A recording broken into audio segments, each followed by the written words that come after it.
ఓం శాంతి. June 8వ తారీఖు 2025 ప్రాతఃమురళి అవ్యక్త బాబ్దాదా రివైజ్ కోర్స్ 15-11-2005 మధువనము. ఈరోజు అవ్యక్త మహావాక్యాలు బాబా చెప్తున్నారు.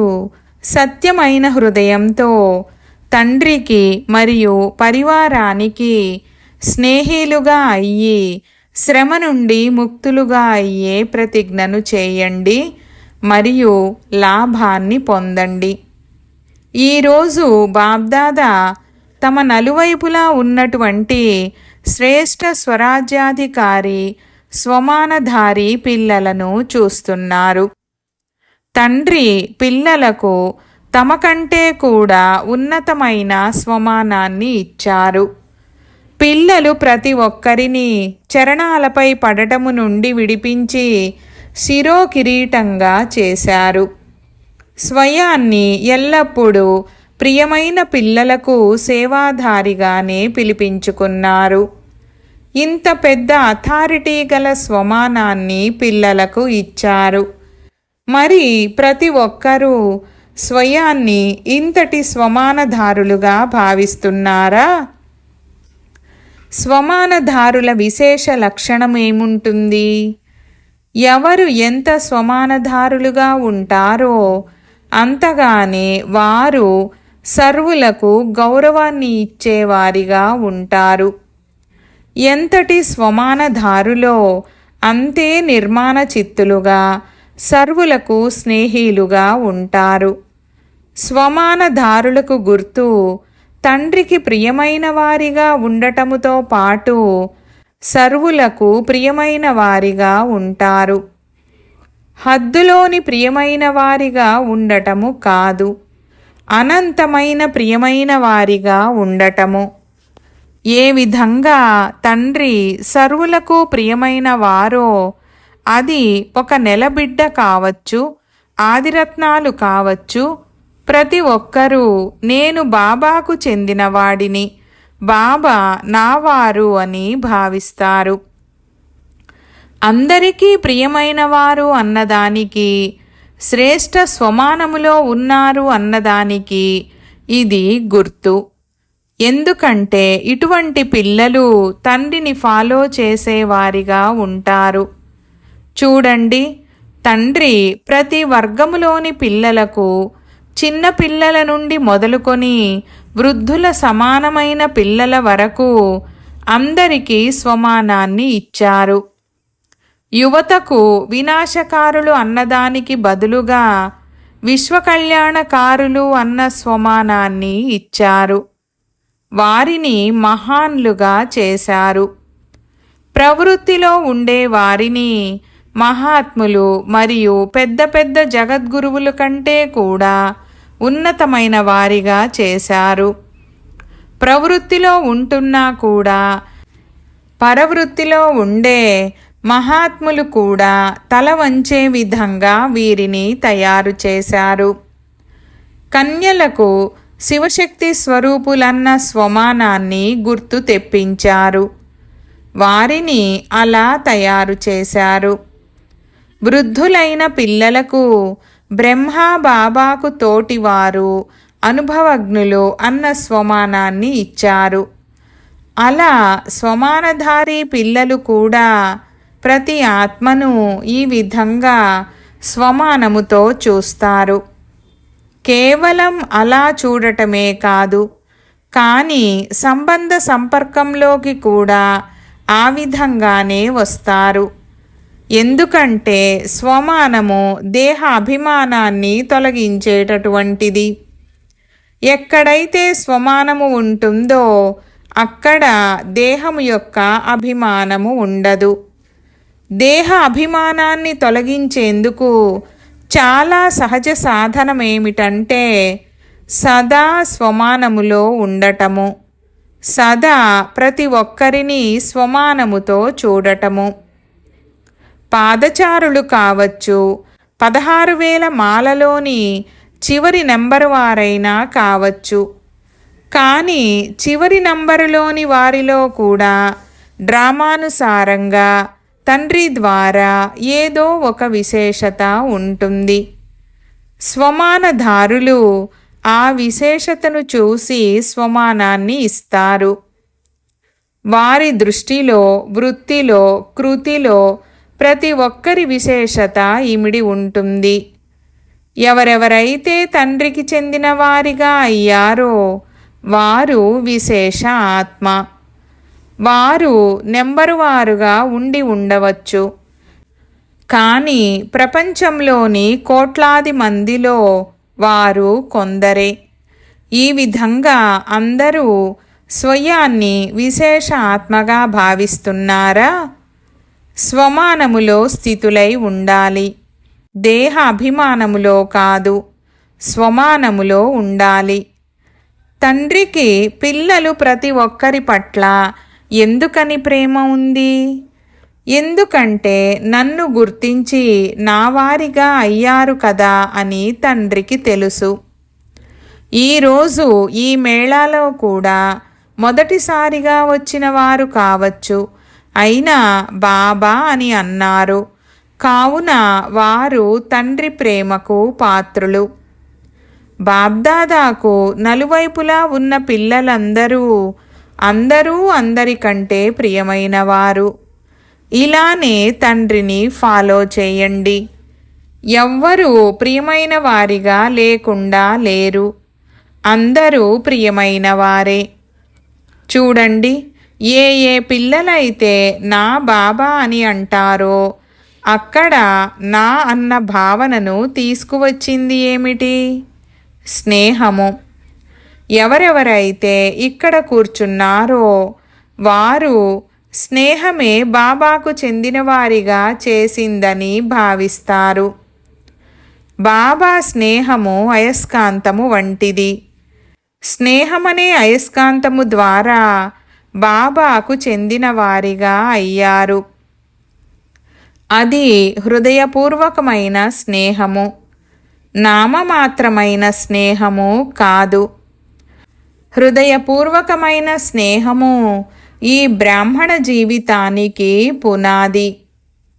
కలుసుకునేందుకు ఎందుకు వస్తారు? స్నేహమే తీసుకువచ్చింది కదా. మీరంతా ఎవరైతే కూర్చొని ఉన్నారో, ఎవరైతే వచ్చారో, మీరు ఎందుకు వచ్చారు? స్నేహము ఆకర్షించింది కదా. స్నేహము కూడా ఎంత ఉంది?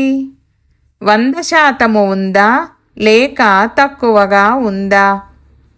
స్నేహములో మేము 100% ఉన్నామని ఎవరైతే భావిస్తున్నారో వారు చేతులెత్తండి. స్నేహములో 100%, కొంచెము కూడా తక్కువ కాదా? మంచిది. మరి ఇంతటి స్నేహమే పరస్పరం బ్రాహ్మణుల మధ్యన ఉందా? ఇందులో చేతులెత్తించమంటారా? ఇందులో పర్సంటేజ్ ఉంది. ఏ విధంగా బాబాకు అందరి పట్ల స్నేహము ఉందో అదే విధంగా పిల్లలకు కూడా సర్వుల పట్ల స్నేహము ఉండాలి. సర్వుల స్నేహిలుగా ఉండాలి. ఇతరులలోని బలహీనతలను చూడకండి. ఒకవేళ ఎవరైనా సంస్కారానికి వశీభూతులై ఉంటే అప్పుడు ఎవరిని ఫాలో చెయ్యాలి? వశీభూతులై ఉన్నవారినా? వాస్తవానికి మీరే వశీకరణ మంత్రాన్ని ఇచ్చేవారు. వశీభూతమవ్వడము నుండి విడిపించే మంత్రాన్ని ఇచ్చేవారు. మీరు విడిపించేవారే కదా. లేక బలహీనతను చూసేవారా? లేక వారి బలహీనత కనిపించేస్తుందా? ఒకవేళ ఏదైనా చెడు వస్తువు కనిపించిందనుకోండి, అప్పుడు ఏం చేస్తారు? చూస్తూ ఉంటారా లేక పక్కకు తప్పుకుంటారా? ఎందుకంటే బాబ్దాదా ఏం చూశారంటే ఎవరైతే హృదయపూర్వకమైన స్నేహము కలవారిగా ఉంటారో, తండ్రి పట్ల హృదయపూర్వకమైన స్నేహము కలిగి ఉంటారో వారి పట్ల సర్వులకు తప్పకుండా స్నేహము ఉంటుంది. సంపన్నంగా మరియు సంపూర్ణంగా అయ్యేందుకు చాలా సహజమైన విధి హృదయపూర్వకమైన స్నేహము. ఎవరెంత జ్ఞానవంతులైనా కావచ్చు, కానీ ఒకవేళ హృదయపూర్వకమైన స్నేహము లేకపోతే బ్రాహ్మణ జీవితము రమణీకమైన జీవితంలా ఉండదు, నిస్సారమైన జీవితంలా ఉంటుంది. ఎందుకంటే జ్ఞానములో ఒకవేళ స్నేహము లేకుండా జ్ఞానము ఉంటే అప్పుడు జ్ఞానములో ఎందుకు, ఏమిటి అనే ప్రశ్నలు తలెత్తుతాయి. కానీ స్నేహం అనేది జ్ఞానసహితంగా ఉన్నట్లయితే స్నేహీలు సదా స్నేహములో లౌలీనులై ఉంటారు. స్నేహము ఉన్నవారు స్మృతి చేయడానికి శ్రమ చేయవలసిన అవసరముండదు. కేవలం జ్ఞానీలుగా ఉంటే స్నేహము లేకపోతే శ్రమించాల్సి వస్తుంది. వారు శ్రమ యొక్క ఫలం తింటారు, వీరు ప్రేమ యొక్క ఫలం తింటారు. జ్ఞానము బీజము, కానీ స్నేహము నీరు వంటిది. ఒకవేళ బీజానికి స్నేహమనే నీరు లభించకపోతే ఫలము రాదు. ఈరోజు బాబ్దాదా పిల్లలందరి హృదయంలో ఉన్న స్నేహాన్ని చెక్ చేశారు. తండ్రి పట్ల ఉన్న స్నేహము మరియు సర్వుల పట్ల ఉన్న స్నేహము. మరి మీరందరూ స్వయాన్ని ఎలా ఉన్నట్లు భావిస్తున్నారు? స్నేహిలేనా? స్నేహము కలవారేనా? హృదయపూర్వకమైన స్నేహము కలవారని ఎవరైతే భావిస్తున్నారో వారు చేతులెత్తండి. మెజారిటీ అందరూ చేతులెత్తారు. అచ్చా, సర్వుల పట్ల స్నేహము కలవారేనా? తండ్రి పట్లనైతే హృదయపూర్వకమైన స్నేహము కలవారిగా ఉన్నారు. మరి సర్వుల పట్ల స్నేహము కలవారిగా ఉన్నారా? సర్వుల పట్లనా? వీరు నా సోదరుడు లేక సోదరి అని ప్రతి ఒక్కరూ భావిస్తున్నారా? వీరు నావారని ప్రతి ఒక్కరూ భావిస్తున్నారా? లేక కొందరు మాత్రమే అలా భావిస్తున్నారా? ఏ విధంగా బాబా పట్ల స్నేహము ఉంది అన్న విషయంలో అందరూ చేతులెత్తుతారు. అవును, బాబా పట్ల స్నేహముంది. మరి అదే విధంగా అవును, సర్వుల పట్ల స్నేహముందని మీరు ప్రతి ఒక్కరి కోసం చేతులెత్తుతారా? ఈ సర్టిఫికేట్ లభిస్తుందా? ఎందుకంటే బాబ్దాదా ఇంతకు ముందు కూడా చెప్పారు, కేవలం తండ్రి నుండి మాత్రమే సర్టిఫికేట్ తీసుకోవడం కాదు, బ్రాహ్మణ పరివారము నుండి కూడా తీసుకోవాలి. ఎందుకంటే ఈ సమయంలో బాబా ధర్మము మరియు రాజ్యము ఈ రెండింటినీ కలిపి స్థాపన చేస్తున్నారు. రాజ్యములో కేవలం తండ్రి మాత్రమే ఉండరు, పరివారము కూడా ఉంటుంది. బాబాకు కూడా ప్రియమైన వారిగా ఉండాలి, పరివారానికి కూడా ప్రియమైన వారిగా ఉండాలి. జ్ఞానీలుగా అయ్యారు, కానీ దానితో పాటు స్నేహిలుగా అవ్వడము కూడా తప్పనిసరి. స్వమానములో ఉండటము మరియు గౌరవాన్ని ఇవ్వడము ఈ రెండు తప్పనిసరి.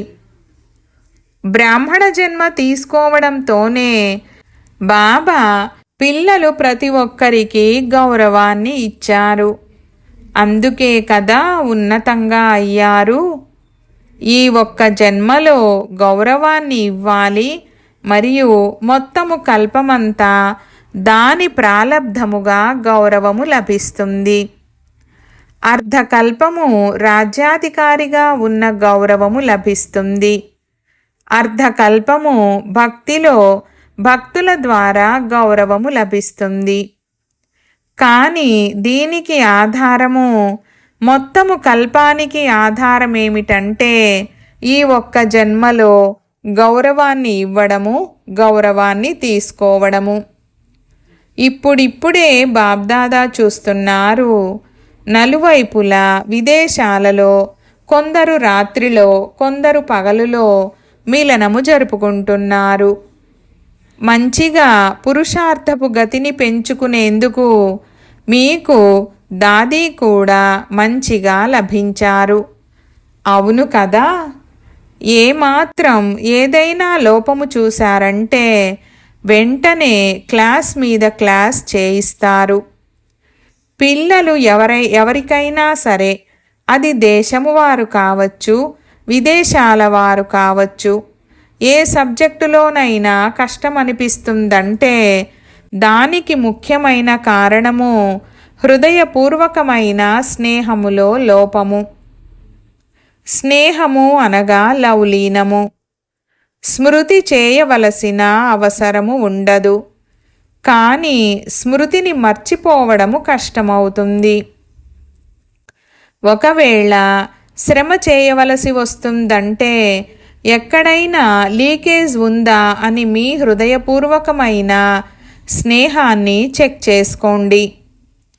మోహం అనేది ఎవరి పట్ల ఉన్నా సరే, వ్యక్తి పట్ల కావచ్చు, వ్యక్తి యొక్క విశేషత పట్ల కావచ్చు, ఏదైనా సాధనము పట్ల కావచ్చు, సౌకర్యము పట్ల కావచ్చు, అదనపు సౌకర్యము పట్ల కావచ్చు, నియమానుసారంగా లభించే సౌకర్యాలు సరే, కానీ అదనపు సౌకర్యాల పట్ల కూడా ప్రేమ ఉంటుంది, మోహం ఉంటుంది.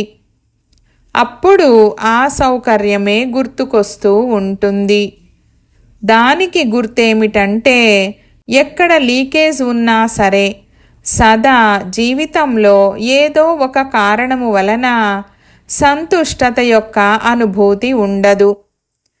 ఏదో ఒక కారణము అసంతుష్టతను అనుభవము చేయిస్తుంది.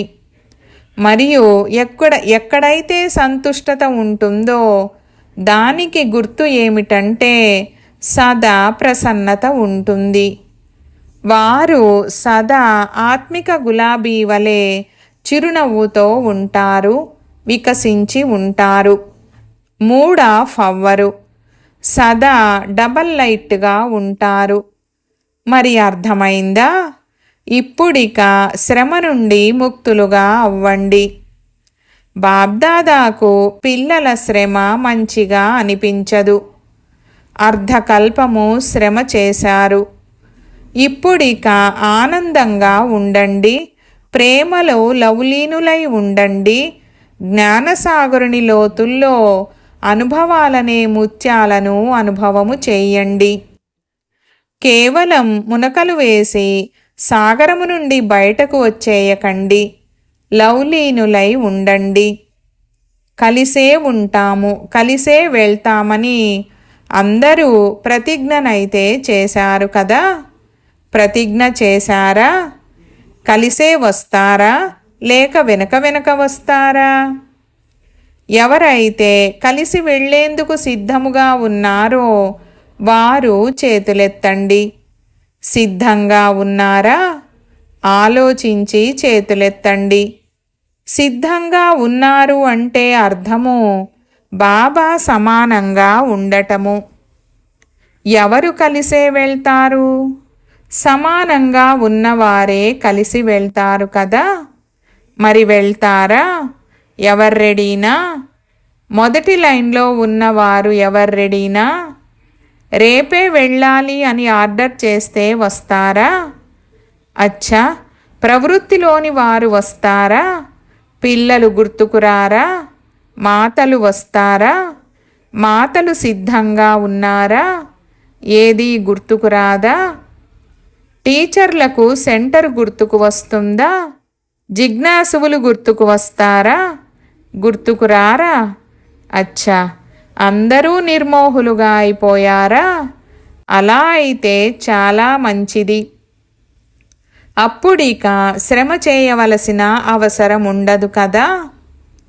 ఈరోజు బాబ్దాదా అందరినీ సన్ముఖంగా కూర్చున్నవారు కావచ్చు, లేక దూరంగా కూర్చొని ఉన్నా కానీ తండ్రి హృదయములో కూర్చున్నారు. అందరినీ ఈరోజు శ్రమ నుండి ముక్తులుగా చెయ్యాలనుకుంటున్నారు. మరి అవుతారా? చప్పట్లయితే కొట్టారు. మరి అలా అవుతారా? రేపటి నుండి ఎవ్వరూ దాదీల వద్దకు వెళ్ళరు. వారికి శ్రమ కలిగించరు కదా. వారిని ఆనందంగా కలుస్తారు. జోన్ హెడ్ వద్దకు వెళ్ళరు. కంప్లైంట్లు చెయ్యరు. కంప్లీట్. సరేనా? ఇప్పుడు చేతులెత్తండి. చూడండి, ఆలోచించి చేతులెత్తండి. ఊరికే అలా ఎత్తడం కాదు. ఎటువంటి కంప్లైంట్ ఉండకూడదు. నాది నాది అనేది ఉండకూడదు. ఎవ్వరూ నా వారు కారు, నేను అనేది ఉండకూడదు. నాది అనేది ఉండకూడదు. సమాప్తము. చూడండి, ప్రతిజ్ఞనైతే చేశారు. మంచిది, అభినందనలు. కానీ విషయమేమిటంటే ప్రతిజ్ఞ యొక్క లాభాన్ని పొందడము లేదు. ప్రతిజ్ఞను చాలా త్వరగా చేస్తారు, కానీ లాభాన్ని పొందేందుకు ప్రతిరోజు ఒకటేమో రియలైజేషన్ అవ్వండి, రెండవది రివైజ్ చేసుకోండి. ఏం ప్రతిజ్ఞ చేశామని ఆ ప్రతిజ్ఞను రోజు రివైజ్ చేసుకోండి. అమృతవేళ మిలనము తర్వాత ప్రతిజ్ఞ మరియు దాని లాభము, ఈ రెండింటి బ్యాలెన్స్ యొక్క చార్టును తయారు చేసుకోండి. ఏం ప్రతిజ్ఞ చేశాము మరియు లాభము ఎంత పొందుతున్నామో రియలైజ్ అవ్వండి, రివైజ్ చేసుకోండి. బ్యాలెన్స్ ఉంటే మంచిగా అయిపోతుంది. మీటింగ్ వారు ప్రతిజ్ఞ చేశారు అన్నది బాబ్దాదాకు తెలుసు. ప్లాన్లు చాలా మంచివి తయారు చేస్తారన్నది బాబ్దాదా చూశారు. బాబ్దాదాకు అవి ఇష్టము. బాబ్దాదా ఏం కోరుకుంటున్నారు? బాబ్దాదా కేవలం ఒక్క మాటను కోరుకుంటున్నారు. ఆ ఒక్క మాట ఏమిటంటే సఫలము చేయండి, సఫలురుగా అవ్వండి. ఖజానాలు, శక్తులు, సంకల్పాలు, మాటలు ఏవేవైతే ఉన్నాయో ఆ మాటకొస్తే కర్మ కూడా శక్తియే. ఈ సమయము కూడా శక్తియే, ఖజానాయే. అన్నింటినీ సఫలము చేయాలి. స్థూలధనము కావచ్చు, అలౌకిక ఖజానాలు కావచ్చు, అన్నింటినీ సఫలము చేయాలి. సఫలతామూర్తి అన్న సర్టిఫికేటును తీసుకోవాల్సిందే. సఫలము చేయండి మరియు సఫలము చేయించండి. ఒకవేళ ఎవరైనా అసఫలము చేస్తుంటే వారికి మాటల ద్వారా, శిక్షణ ద్వారా కాదు, మీ శుభభావన, శుభకామన మరియు సదా శుభమైన గౌరవాన్ని ఇవ్వడం ద్వారా వారి చేత సఫలము చేయించండి. కేవలం శిక్షణ మాత్రమే ఇవ్వకండి. ఒకవేళ శిక్షణ ఇవ్వవలసి వచ్చినా కూడా క్షమ మరియు శిక్షణ, క్షమారూపులుగా అయ్యి శిక్షణను ఇవ్వండి. దయార్ద్ర హృదయులుగా అవ్వండి, కరుణాహృదయులుగా అవ్వండి. మీ దయారూపము తప్పకుండా ఆ శిక్షణకు రిజల్ట్ చూపిస్తుంది. చూడండి, ఈ రోజుల్లో సైన్స్ డాక్టర్లు కూడా ఆపరేషన్ చేసేటప్పుడు ముందు ఏం చేస్తారు? మొదట మత్తు ఇచ్చి పడుకోబెడతారు, ఆ తర్వాత కోస్తారు, ముందే కొయ్యరు. టించర్ అయోడిన్ వేసేటప్పుడు కూడా ముందు ఊదుతారు, ఆ తర్వాత టించర్ వేస్తారు. మరి మీరు కూడా మొదట దయార్ద్ర హృదయులుగా అవ్వండి, ఆ తర్వాత శిక్షణ ఇవ్వండి. అప్పుడు ప్రభావము పడుతుంది. లేదంటే ఏం జరుగుతుంది?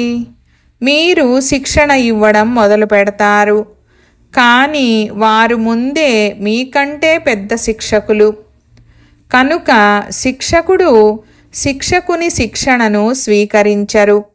ఇలా చెయ్యకండి, ఇలా చెయ్యండి అని మీరు ఏవైతే పాయింట్లు చెప్తారో వాటిని ఖండించడానికి వారి వద్ద 10 పాయింట్లు ఉంటాయి. అందుకే క్షమ మరియు శిక్షణ కలిసి ఉండాలి. మరి ఈ 70వ సంవత్సరం యొక్క థీమ్ ఏమిటంటే సఫలము చేయండి, సఫలము చేయించండి. సఫలతామూర్తులుగా అవ్వండి, అన్నింటినీ సఫలము చెయ్యండి. డబల్ లైట్గా అవ్వాలి కదా, మరి సఫలము చెయ్యండి. సంస్కారాన్ని కూడా సఫలము చెయ్యండి. ఆత్మలైన మీ అసలైన ఆది సంస్కారాలు, దేవతా సంస్కారాలు, అనాది సంస్కారాలు ఏవైతే ఉన్నాయో వాటిని ఇమర్జ్ చేయండి. తప్పుడు సంస్కారాలకు అంతిమ సంస్కారము చేయండి. ఆది అనాది సంస్కారాలను ఇమర్జ్ చేయండి. ఇప్పుడు అందరిది విశేషంగా ఒకే ఒక ఫిర్యాదు మిగిలిపోయింది. అది ఏమిటంటే సంస్కారాలు మారడం లేదు, సంస్కారాలు మారడం లేదు. శ్రమ నుండి ముక్తులుగా అవుతామని అందరూ ప్రతిజ్ఞనైతే చేశారు కదా. అందరూ చేతులెత్తారు. అచ్చా, వీరి ఫోటో తీయండి. ఇప్పుడు 1 నిమిషం కొరకు మీ హృదయపూర్వకంగా ఈ ప్రతిజ్ఞకు దృఢతతో అండర్లైన్ చెయ్యండి. మీ మనసులో పక్కా చేసుకోండి. డ్రిల్.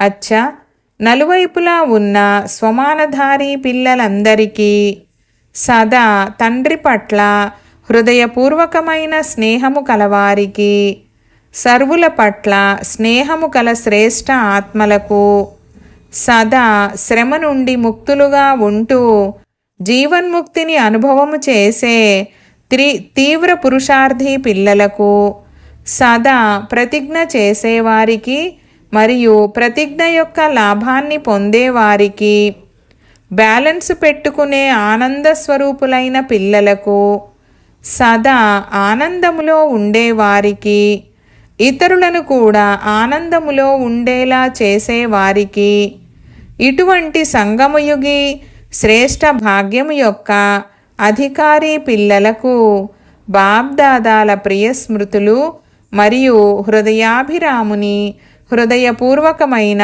ఆశీర్వాదాలను స్వీకరించండి. ప్రియ స్మృతులు మరియు నమస్తే.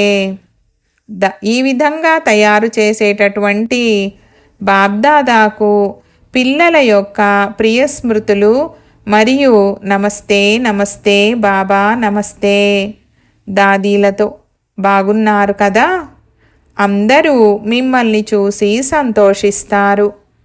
తండ్రి మరియు పిల్లలు ఇరువురిని చూసి సంతోషిస్తారు. ఇరువురు సమానము. మీరు అందరికీ ప్రియమైన ఆత్మిక పిల్లలు. అందరికీ దాదీలంటే విశేషమైన ప్రేమ ఉంది కదా. చాలా ప్రేమ ఉంది. ఎందుకంటే ఎవరైతే నిమిత్తులుగా అవుతారో ఆ నిమిత్తులుగా అయిన వారిపై బాధ్యత కూడా ఉంటుంది.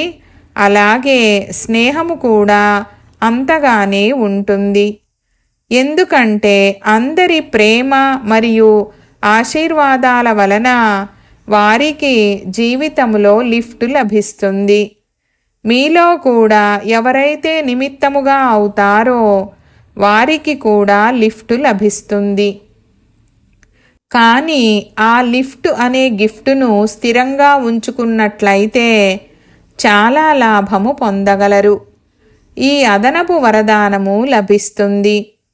ఏ కార్యములోనైనా, ఈశ్వరీయ కార్యములోనైనా లేక యజ్ఞసేవలోనైనా ఎవరైతే విశేషంగా నిమిత్తమవుతారో వారికి ఆశీర్వాదాలు మరియు ప్రేమ ఈ రెండింటి యొక్క లిఫ్టు లభిస్తుంది. ప్రేమ ఎటువంటిదంటే అది ఎలా ఉన్నవారిని ఎలా తయారు చేస్తుంది. ఈరోజు ప్రపంచంలో కూడా ఏం కావాలి అని ఎవరినైనా అడిగితే ప్రేమ కావాలని అంటారు. శాంతి కావాలని అంటారు. అది కూడా ప్రేమతోనే లభిస్తుంది. కనుక ప్రేమ, ఆత్మిక ప్రేమ అన్నింటికంటే శ్రేష్టమైనది. అచ్చా, వరదానము. కంబైన్డ్ స్వరూపపు స్మృతి ద్వారా మర్చిపోని వారిగా అయ్యే నిరంతర యోగి భవ. వివరణ: ఏ పిల్లలైతే స్వయాన్ని తండ్రితో పాటు కంబైన్డ్గా అనుభవము చేసుకుంటారో వారికి నిరంతర యోగి భవ అన్న వరదానము స్వతహాగా లభించేస్తుంది. ఎందుకంటే వారు ఎక్కడ ఉన్నా కానీ మిలనమేళ జరుపుకుంటూ ఉంటారు.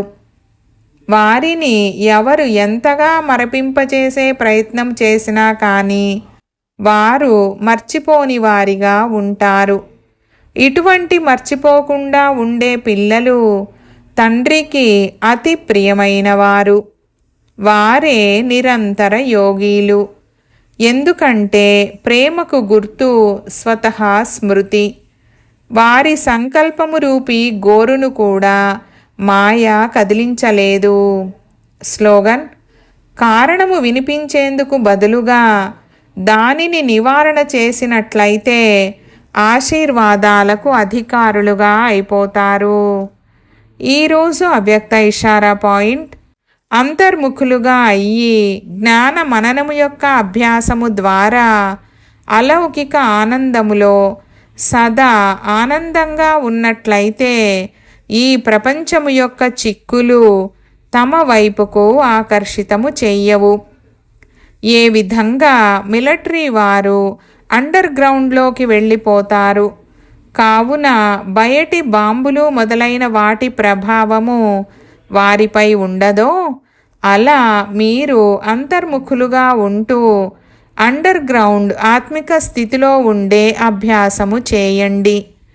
అప్పుడు బాహ్యముఖతకు సంబంధించిన విషయాలు డిస్టర్బ్ చెయ్యవు. ఓం శాంతి.